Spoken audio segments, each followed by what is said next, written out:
You will announce the winner at around 4:30. Okay. The Crown Casino Oaks, the big one. Race 5 is next. Here is PD and Jenny. Thank you, Tim. These 17 fillies in the mounting yard now before the start of the main race of the third day, the Crown Casino Oaks. And all of these fillies look wonderful at this time of the year, Jen. It's so hard to pick them on looks because they all look magnificent. Yes, they do, and it's going to be a terrific race here because there's quite a few horses with a lot of chances. Well, Danarani, number 1, as I mentioned, she jarred up a little bit in the Wakeful Stakes on Saturday. Bart Cummings was of the opinion that happened at the 800-metre crossing, so might be wise to forget that run, and she should have won the 1,000 guineas at a start before that, and Kevin Moses lost the ride after that. Yes, Peter, her form prior to Saturday's run has been absolutely terrific, and she's got plenty of class, this filly too, so you can't discard her in the Oaks. Number 2 is Northwood Plume, trained by Lee Freedman, who has a very strong hand in this race. She finished second, chasing home the eventual Derby winner Blebick at Moonee Valley, and prior to that she'd overcome difficulties to win the 1,000 guineas because Rodney Griffiths dropped the whip at about the 200. Yes, Peter, she's drawn barrier 15 today, so that might make it a little bit difficult for her, but she has got a lot of class about her. She's always there. She tries her heart out, so if you've backed her, she'll give you a good run for your money. You can see the jockeys being introduced to the crowd now prior to the running of the Crown Oaks, and they'll be getting to the connections of the horses very shortly to get the last-minute instructions as we continue to go through the chances. And number 3 is Euphoria. Jim Cassidy is the rider. She ran on very strongly on Saturday behind Dream of the Dance in the Wakeful Stakes, and I know you're keen about her, Jen. Yes, I am, Peter, and I do like the look of her in the mounting yard here. She's nice and relaxed. You can see her walking around there. Drawn nicely in barrier 2. I think she'll get a nice run, and I think she'll run out the distance very well. Riding change here aboard number 4, Marathon. David Taggart takes the ride, replacing Rodney Griffiths. So D. Taggart, the rider for number 4, Marathon, and her effort here on Saturday in the Wakeful was pretty good when 4th. Well, it wasn't bad, Pete. She led and she faded just towards the line. I'm a little bit worried about whether or not she's going to get the 2,500 metres here, but she's fairly honest. One that I think will get the trip, Jen, is number 5, Captiva. She gives every indication that she'll be running on at the end when the others may be feeling the pinch. She finished second behind Dream of the Dance on Saturday in the Wakeful, but of course meets her 3 kilos better at the weight scale today, and prior to that she'd run a place in the Manifold, a place in the 1,000 guineas, and then normally the 3 lead-up races. Yes, on Saturday she sat midfield and she fought on very well. I don't think the distance will be any problem for her. I think she's got a very good chance in this race. Well, on the weight you wouldn't think Dream of the Dance could beat Captiva home, but of course a different set of circumstances today. She's drawn out wide in barrier number 14. But you can't totally dismiss her. In fact, she comes into calculations pretty heavily after that win on Saturday. Yes, the only thing really against her here is the barrier 14, and I'm just not sure whether she's going to get such an easy run as she got the other day. She's got plenty of ability, she's very consistent, but the barrier just worries me a fraction. What about number 7, Talaga? It's going to be at long odds. Michael Clark is the rider and finished 9th in the Wakeful, so hard to see her beating the top fillies here. Yeah, she races up handy. She'll probably be one of the leaders. She's probably not the worst in the race. She was beaten just over 3 lengths on Saturday, so she's probably there with a rough place chance. 8 Wild Thunder is also not completely hopeless because it ran 3rd in that race at Moonee Valley behind Blevick and Northwood Plume, but the fact is she finished 4 lengths behind Northwood Plume that day. Yeah, I think she had every chance at Moonee Valley, Pete, and I couldn't be on her here. Bichette won the Oaks trial, number 9, at Geelong, to be ridden by Paddy Payne, who was spoken to earlier in the day, and prior to that she'd also won at Moonee Valley, defeating Ladybird Blue.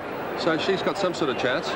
She's got a chance. Her win at Geelong in the Oaks Trail, well, it was such a slowly run race there, but she did go to the line quite nicely all the same. Barrier 17, a little problem, but probably there with an each-way chance. I like the way Ladybird Blue knuckled down to her task at Moonee Valley, Jim, when she beat Love of Mary. She probably gave that filly about 3 or 4 lengths on the home turn, but she just kept on coming and coming, and I think the wide open spaces might suit her here because, of course, she is trained on the track by John Sadler. Yes, it was a terrific performance at Moonee Valley. She made up a ton of ground towards the end, and it was a gutsy win there, so she's not without a chance. Always for Sale, number 11, to be ridden by Michael Carson, is flying pretty high here. Flying very high, I think, Peter. It was a pretty ordinary run her last start at Cheltenham, and I really don't like her here. If you're looking for one at odds, number 12 is Our Sacrifice, and it's showing around about $27 on the tote. And she was an eye-catcher when she ran home. Didn't have a lot of room in the closing stages in the wake for when she finished 5th. Yes, and in the Oaks Trial Stakes, Peter, she made her run midfield because it was slowly run, and then it didn't really suit her there. Her run at Flemington was pretty good, and she got home fast towards the end of the race. She's a chance at pretty good odds. I know you give this grey filly a chance, number 13 Preview, Darren Beedman, the rider. How do you come up with her as a chance when she finished 5th in the Oaks Trial? Well, Pete, she started 10-9 favourite in the Oaks Trial Stakes. She got well back in the race. She made up a lot of ground towards the finish. Her form prior to that in Sydney has been top class, and yeah, she's got a definite chance in this race. 14 Eloquent Whisper to be ridden by Robbie Scarlett. And it finished 3rd in that race down at Geelong, the Oaks Trial. Yeah, she led on that occasion. She sort of dictated the slow pace there. It's a lot tougher here, and I'm not keen on her. 15 Centika, Grant Cooksley is the rider. This horse has been racing reasonably consistently up in Sydney, but a big step up in class here. Yeah, her last start at Randwick, it was fairly ordinary, Peter, and I find it quite hard to see her winning here. Number 16, Shack Heel, Simon Marshall takes the ride for Mick Kent at Cranbourne. 4th in the Oaks Trial at Geelong. What sort of run was that? Well, it wasn't bad. She was midfield and she moved up to join the leaders. She just weakened towards the finish, so the 2,500 may be a little worried. And the bottom one, 17 Dolbeat, to be ridden by Noel Callow, was 100-1 chance here in the Wakeful Stakes and finished 7th. But it's worth keeping in mind she was only about 3 lengths from the winner. That's true, but I thought she had every chance to run down the winners there, but no, I couldn't be on Dolbeat here. Jen, traditionally the Oaks has been in recent years a favourites race because they are obviously the classy fillies. A bit of class will get you through here. So you think Euphoria's got the class today? I think she has, Peter. I do like her. As I said, she kept going on Saturday. I think she'll keep going here. I like her to win from number 13 Preview and number 5 Captiva. And my selections in the Oaks, number 5 Captiva to beat 3 Euphoria, 2 Northwood Plume, and maybe an each-way chance to Ladybird Blue. Let's see what the tote punters have done in the last 20 minutes or so as we check out the figures with Dan. Little alterations here, Pete, with Danarani $7.90, Northwood Plume $5, Euphoria $7.60, Marathon $23, Captiva $5.20, $14.80 for Dream of the Dance, Talaga $47.60, Wild Thunder $11.60, Bichette $14.10, Ladybird Blue $12.10, Always for Sale $73, Our Sacrifice $27, Preview $17, Eloquent Whisper $94, Centika $158, Shaquille $57, and Dolbeat is showing $137.90 for the win. So Northwood Plume just favourite from the stablemate Captiva. There's 20 cents the difference between the two. Terry Kennedy, what's it like in that very pretty-looking betting ring? I can tell you I've never been so comfortable in a betting ring in all my life. It might be a little bit of drizzle, but the temperature is certainly rising here, and the feathers are certainly set to fly. Two of my new friends here, Erica on my left and Lisa. Now, Erica, you've got a tip for the Oaks. Definitely. Number 2, Northwood Plume. Northwood Plume's your tip, and Lisa? Yes, Northwood Plume also. I like Damien Oliver. I think he's done very well this season, and I just know he's a winner. There's a lot of people sticking with Erica and Lisa down here, and no wonder why, and even their selections are pretty good. Danarani is well in the market here. It's about 2 points shorter in the ring than he is on the tote. Northwood Plume is battling it out with favouritism at the moment, just under each way odds. There's been some very good money for it. Euphoria also about $7.60 on the tote. It's about the same in the ring, and Captiva, well, $5 on the tote. It's about the same in the ring. A very good betting race, Pete, and I'll just have to go and take a big breath and relax again. Okay, Terry, and a special cheerio to your wife, who's no doubt watching us in Brisbane today as they go to the stalls for the Crown Oaks. The big race of the day, 2:50 is the starting time. There's Northwood Plume. Let's have a look at the map. They start at the 200, so you'll see a mad dash down to the first turn, especially from those drawn out wide. They'll be looking to get a position by the time they go along the riverside. They'll have sorted themselves out by this point, and it's round about here that the decisive moves in the race will be made before they enter the straight, and then normally the best filly will sprint away from them, and we'll find out who that is in probably around about 6 or 7 minutes time. Captiva from myself and John Letts, Euphoria from Jenny Chapman, Northwood Plume from Roy Higgins. They look to be the 3 top chances, but there might be a few of the outsiders who could run a big race. We'll see when we return after this break with the running of the Crown Casino Oaks Stakes from Flemington.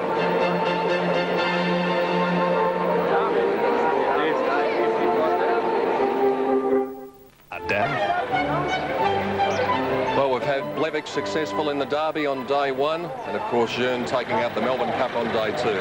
Which horse will take out the feature event on day 3 of the Carnival? We're about to find out, because these fillies are being loaded into the stalls, and there's one of Lee Friedman's 2 runners in Captiva. Interestingly enough, Lee has never won an Oaks Stakes, despite the fact that he's taken all before him in recent years. Of course, 2 Melbourne Cup victories, but he hasn't had too many runners in the Oaks, and Captiva and Northwood Plume certainly giving him a great chance of taking his first Oaks Stakes victory here at Flemington this afternoon. Big field there, you can see it's only a very short run down to the first turn from our camera at the turn out of the straight. They've only got some 200 and a bit metres to get to the first turn, and those fillies that are drawn out wide like Northwood Plume are just going to have to be ridden up. Dream of the Dance in the early stages. They either go up or go back. Johnny Letzer's down there, and he's got Ladybird Blue beside him. And how the fillies behave down at the barrier, John? I noticed Preview was a little upset in the mounting yard. She was a little upset, Pete, but other than that, most of them are pretty well behaved and pretty relaxed. Captiva looks terrific. Ladybird Blue looks very well. But they're very relaxed while the fillies. I think they know they've got to go 2,500, and that's the way they're sort of treating the race. Looking at them from down here, Captiva is the pick of it. Northwood Plume looks very well. She's nice and relaxed, but I couldn't say there was really one that was sort of upset about the situation. The only one is the horse going in now, Always for Sale. She's got a little over in Adelaide. All right, John. But just having a few problems with Johnny Letzer's microphone down there behind the stalls, but you heard his comments. Just before they jump in the Oaks, let's have a last look at the tape with Dan and Gary. Northwood Plume 470, Euphoria 740, Captiva 510, Wild Thunder 1290. Bichette number 9 is at around the $15 mark. And given some sort of a chance, Ladybird Blue 1320, Preview 1430, Dolbeat the outsider of the field. Gaz, a fairly even bunch of fillies, but will the Group 1 fillies form hold up here, do you think? Oh, I think so. Look, I like Northwood Plume. The form around is enormous through Blevik. I thought Danarani looked very well, and the other one I like, Euphoria. I thought its run was very good, and it certainly settled up very well today. I marked them 1, 2, 3 and 5. I've boxed those 4. They certainly have had the form around them during the spring, those 4 horses that you mentioned. Yeah, and Danarani, I thought she was just ridden a little bit close the other day. I wouldn't be surprised if they ride her back a bit today, and she'll come home a little bit.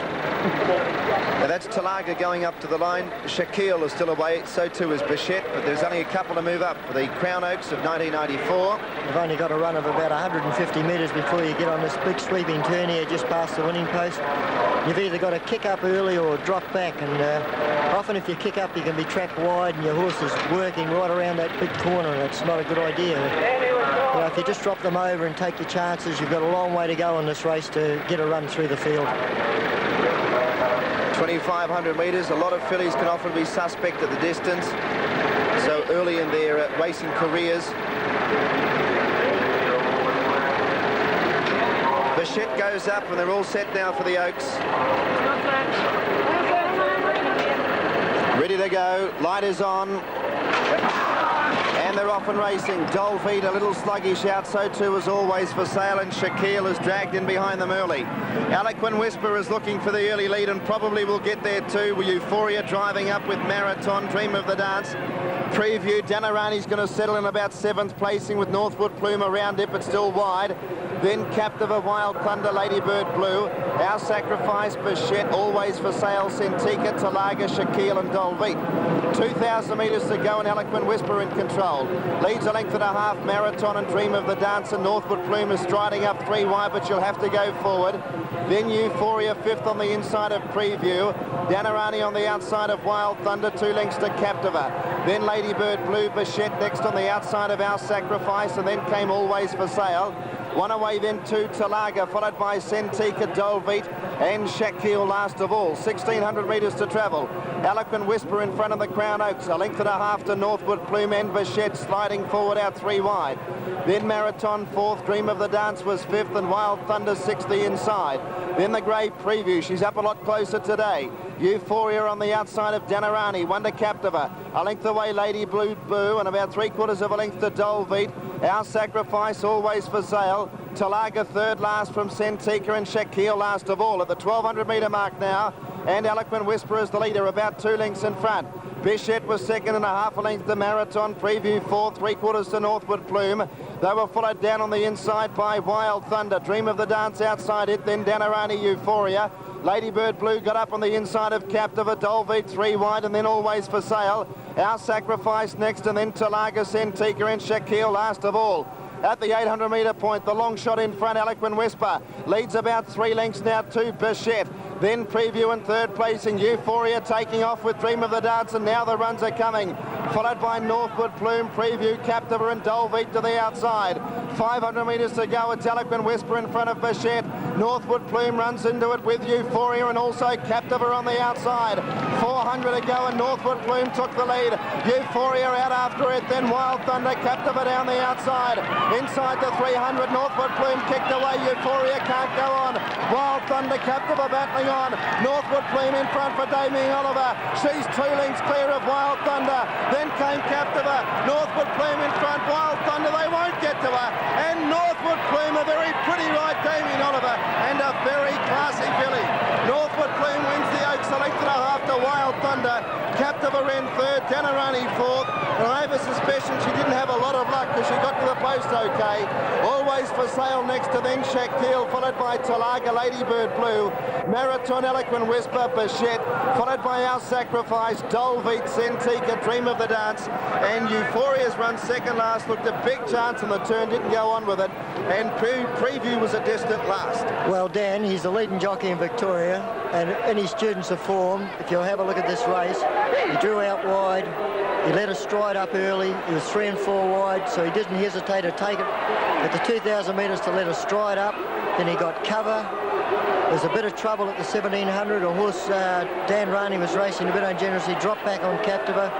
Damien just waited and got a beautiful run through, and there's a happy Lee Freeman. 2, 8 and 5, Lee's first Oaks winner. That AAMI Vars form has stood up very strongly this week, and Lee would be wrapped with the result. First and third, and they're very famous colours indeed as well, Peter Donegan. Yes, they are, Dan, and Lee's just been congratulated by John Hawkes. Well, when you've got a combination of a very good filly, a very good rider and a very good trainer, you're going to be hard to beat, aren't you? Get a bit of luck, you'll be right. It was another brilliant ride. He was parked out there 3 wide from the 15 gate and just took the option to go up. Yeah, well, I said to him I wanted him to be in the first 3 or 4 all the way, because I knew that these fillies going over the trip for the first time would probably all be wanting to hold up and see if they could get the trip. So I said, well, just use your initiative and go over, and if you can get up near the lead, slow it down and have it run at your pace. And then a couple went round him, and he probably got the best trail he could have ever got if he'd drawn 4 or 5. So the other filly ran a nice race too, just couldn't get you the Quinella. She's a good filly, but she lacks a bit in size, you know. She lacks a bit in size, and it's under the set weights, it just tells at the finish with her. But this is a very good filly, this filly. She's been up all year, and she's won the Guineas and the Oaks now, so she's the best. Nice feeling, your first Oaks winner? Yeah, it's terrific. I've been trying to do it for a little while, and it's nice to do it, particularly with one of Barry's fillies. Good on you, Lee Freeman, the winning trainer. Let's go out to the track now, and here is Johnny Letts with that great jockey, Damien Oliver. Damien Oliver, another one, Damien, and your first Oaks. Yeah, thanks, John. Great thrill. You know, she's a pretty classy filly. Damien, you drew 15 and you elected to go forward and give you a nice run throughout the race. Was you always confident? Yeah, you know, they always go slow in this race for some reason. They go hard to the corner and then pull up, so I didn't panic around the first turn. I was a little bit wide, but I knew once I got in I'd be right. Yeah, and once you let her out, say 400 from home, she just exploded, didn't she? Yeah, she did. You know, the form stood up through Blevick, and, you know, she's been a class filly all through the spring. Yeah, she has been, Damien, and congratulations, and I hope that it's just not your last Oaks, but I don't think it will be, and congratulations on a great ride. Yeah, thanks, John. It was a marvellous ride by Damien Oliver. He couldn't make the weight in the previous event, and there you can see he is battling an injury at the moment. Tendinitis in his right wrist, and it's been heavily strapped all week, and no doubt the young man is in pain, but this 22-year-old who came over from Perth and found the going hard when he first came to Melbourne has now proven himself to be the premier jockey in this nation.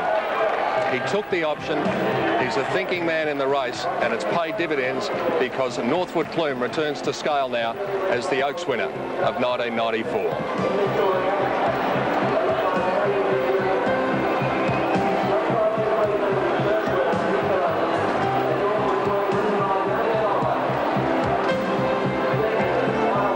Lee Freeman wins his first Oaks Stakes with Northwood Plume, and he also trained the third place getter Captiva with Wild Thunder running a bold race to split them on the line.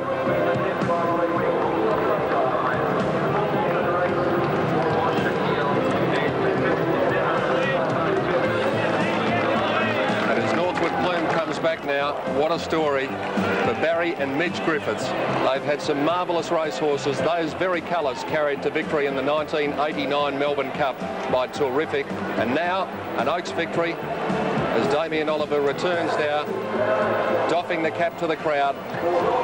And no doubt not feeling too much pain in that injured wrist.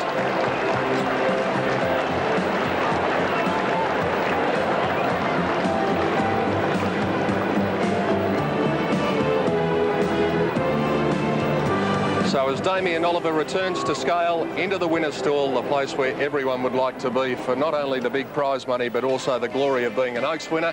Dan, here are the tote figures on race 5. Northwood Plume, Peter, she started favourite certainly on the tote, $4.70 and $2 even. Wild Thunder, $3.40 for the place. Captive at $2 even. If you've got the Quinella, the dividend is quite good, $45 even. And the running double will pay $114.80. Placings were 2, 8 and 5. Fourth in number 16, which was Shaquille. She's still a maiden. You don't think she will be for too long. Danarani, there might be a hard luck story there. She ran 5th. And Always for Sale has run 6th. And that was horse number 11. Now, Gary Willits is in the box with me. And they go along the back of the track. This is towards the 1,700 metre point. And Danarani's up racing, 1, 2, 3, 4, 5, 6, 7th in the blue colours. In the blue, one off the fence. Just seems to get a real check here. And you'll have Captive right behind. It's just coming up here shortly. Seems to just the horse in front just checks. There it comes back now. You can see that horse, its head up. Drops back on Captive. Captive gets checked there. And it, you know, like there's two horses. One's ran 3rd, the other one's ran 5th. But, oh, it was such a beautiful ride by Damien Oliver. He's up running 2nd at this stage. He lets another one go round. There's a happy Damien Oliver there. And let's go down to Pete and talk to Damien, who's had such a terrific week so far. Nearly got there in the Melbourne Cup. The Oaks certainly makes up for it. Yes, Dan, he has had a great week. Damien Oliver, congratulations. Super ride. Yeah, thanks very much, Pete. Drew a little bit wide, but, you know, we thought take the option to go forward and a little bit wide going out the first turn, but they always seem to pull up as soon as they get around there. And I didn't think it'd worry us if we went up near the lead and then took hold there. That really is decision time for you over about the 2,000 metres. You parked out 3 wide. You either go up, go back. You have to make a decision at that time of the race. Yeah, well, even before then, I think, you know, but before you leave the barriers, you've got to make up your mind whether you're going to go forward or back, because otherwise you just get stuck out on a limb. She travelled beautifully after that too. Yeah, she's been the class filly of the spring, and, you know, the form through Glevick last start at Moonee Valley has stood up, so, you know, she's as game as they come, and, you know, once you hit the front, she was going to be hard to beat then. And I've spoken to you about 100 times about your wrist over the last couple of weeks, but I bet you're not really feeling it at the moment. No, this makes it a little bit better. You know, it's that time of year where you've just got to push yourself through the pain barrier and, you know, take a little bit of time off after the carnival's finished. Congratulations, mate. Thanks, mate. Damien Oliver, the winning rider. Pat Lawler has just declared correct weight here after the Oaks Stakes, and it was a magnificent effort by this filly, number 2, Northwood Plume. Second placing going to Wild Thunder, number 8, ridden by Greg Childs, and third, number 5, Captiva, Greg Hall. First and third for Lee Friedman. He'll be there to accept the trophy when we return to Flemington after this break.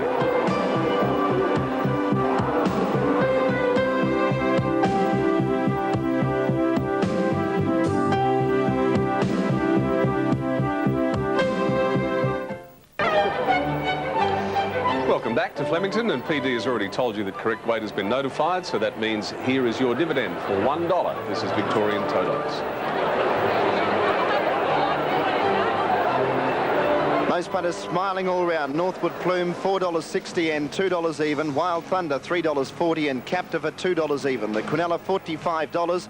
The Trifecta, $312.80, and the Race-to-Race Double paid $114.80 with correct weight. 2 lengths by a half a length for the margins, and the time for the Oak Stakes was 2:37.7. Favourites have had a great record in this race over the years, and Northwood Plume getting the money for the favourite punters in the 1994 Oaks. Ellsworth has come up the favourite at $3.30, Zero Limit $6.10, Pomcell $13.20, My Turf Accountant $8.60, Raving Halo $5.10, Norfolk $23.60, number 8 Allied $10 even, 9 Governor Gazelle $16.80, Remui $24, Shootout $39.60, 12 out, Cammy's Boy 44.80, Napier Street 59.10, Dark Luster 64.20. Romancer, our scratching horse number 12, but Pete, I dare say if the horse was actually in the race, gee, there would have been some great form line for his chances in the event. There would have been, yes. His recent performances have been behind some pretty smart horses, including this one out here, Northwood Plume. But he's the scratching today. Race 6, the Como Centre Stakes, and that is due to commence at 3:30, and we've got...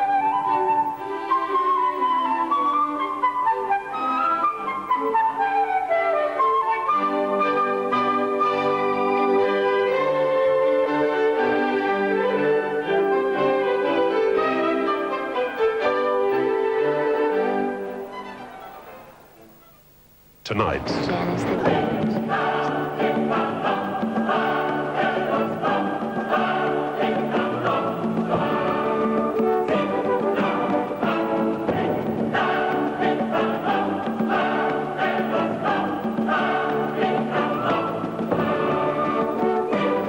Yes, the great race. Not happy at all, are they? Angus and David. And David Hayes is sitting right next to me. And a terrific win by the big stallion. And David's watching it with a big smile on his face. Great run, wasn't it? Oh, it was fantastic. Yeah, it was the first time I'd seen that. Actually, yeah. Well, he, I mean, a lot of people got off him, didn't they? And went cold on him, but G won that race well, the Melbourne Cup. He really did win it very well. He extended at the end of the race, and there was a doubt whether he'd run the 2 miles. A few of the jockeys believed he wouldn't, but it was fantastic to see him do it. But don't you love fairy tales? I mean, Wayne got on him, and as you know, and the whole of Australia knows now, because we've been telling them, he's had shocking luck. Oh. It's just a terrific result for him. Oh, absolutely fabulous. You know, he's had fall after fall, weight problems, brain tumours, lost fingers. Yeah, it's amazing. And, you know, and he's still such a classy rider. It's a shame that he has the weight problems, because he'd be truly one of the top riders. Yeah, well, he does have all sorts of problems. And let's have a look at some more of this, because it really was terrific. I felt very happy here. I was just looking back for dangers, to be honest, because he hadn't let go at this stage. Well, Paris Lane had a little mini chop at him, but he got rid of him pretty quickly, and Umpala, of course, but then Paris Lane came back. But gee, it's emphatic when you look at it again, isn't it? Very strong at the end of the race, you know, like he's actually extending the lead there, and Wayne just eases him down in a minute, and it's nice to be in a Melbourne Cup where you can be eased down the last 40 metres. Yeah, I guess it's a real decision, isn't it, for the owners of a 6-year-old stallion as to what do you do with him next? I mean, do you know? Well, it's in the lap of the JRA or his emergency to go to Japan, and he's probably Australia's best qualified horse now to go there, but because his failure in the Cox Plate, his emergency. If he doesn't go there, I'll bring him back for the Australian Cup and maybe the Tancred Stakes in Sydney. Okay, and then, I guess, he goes to and start. Then he'll probably go to start after that. And he's such a good-looking horse. He can quicken, sprint and stay. You know, he'd be a good option for someone. Absolutely. Now, it's not just the Melbourne Cup, and you won the Derby as well. What a week. Yeah, it was fantastic. We keep saying that to you. It was fabulous, the Derby. You know, Dad owned half of it, and Robert Sanks is out here, and it's always nice to have a good winner for Robert when he's here. Yeah, I don't know if our director's got some Derby vision we can call up for you. No, we're trying to call it up. We haven't got any just yet. But again, a very strong win. Yes, it was. A great staying effort, actually. A great ride by Rodney Griffiths. He got it wrong in the Cup, but he got it right in the Derby. But you know, there was a bit of criticism of Jackie Che the last 50 to 100 metres that he wasn't strong. But Wayne looks happy there's there. Wayne. But as happy as you can get. But you know, I think he had the second horse had every chance, and he outstayed him on that particular day. Yeah, and the art is, and you've obviously got it, to get all of these horses, Blevick and Jeune, ready for this week. Yes, well, you know, in racing it's showtime Cup week, and if you can have your horses performing at this time of year, it's worth 10 winners at any other time, and maybe the Melbourne Cup's worth 1,000. Yeah, well done. It's been a terrific week. And believe it or not, he's only had one runner in today, and that was in the hurdle race, and he came down, so you're having a quiet day and just enjoying the racing. Just enjoying it. It's amazing. It's just the way it fell, but I've got a lot of runners Saturday, so it was nice to have a day off today. I'm sure we'll see you back up here then. David Hayes, thanks for coming up to see us. Just stay there for a second. And David Hayes, who has had an absolutely extraordinary week, the Derby and the Cup in the same week. You can't ask for more than that, and back on Saturday. Michelle has one of the real luminaries of Melbourne with her, Lillian Frank. Lillian, you can always rely on you to dress appropriately. How do you do it? Well, I'm dressed for comfort. I went out for a walk this morning with my dog, Michelle, and it was boring, so that to hell with this. put the thing on the back burner and got into my winter outfit. Centre Stakes over 1,800 metres. Let's start off with the top one, Chelsworth, and he's heavily fancied here. He's had 2 runs back after a couple of months off, one at Bendigo, then a good third at Flemington behind Perfect Harmony. Pete, he's going to be very hard to beat here. He didn't have much room in the finish at Flemington at his last start. The 1,800 metres here is going to suit him down to the ground. He's got a terrific chance. He does go up a little bit in weight here, 4 kilos from Saturday, but still, he's a good horse. Zero Limit's got a wide gate here in barrier 15, but to counteract that, he's got the services of a bloke called D. Oliver sitting on his back, trained by Lee Friedman. Of course, they've had success in the Oaks. And on its run behind Stony Bay at Caulfield, the form line has held up pretty well because Stony Bay ran an excellent race in the Derby. Yes, that almost gives him an unfair advantage with Damien on board, doesn't it, Peter?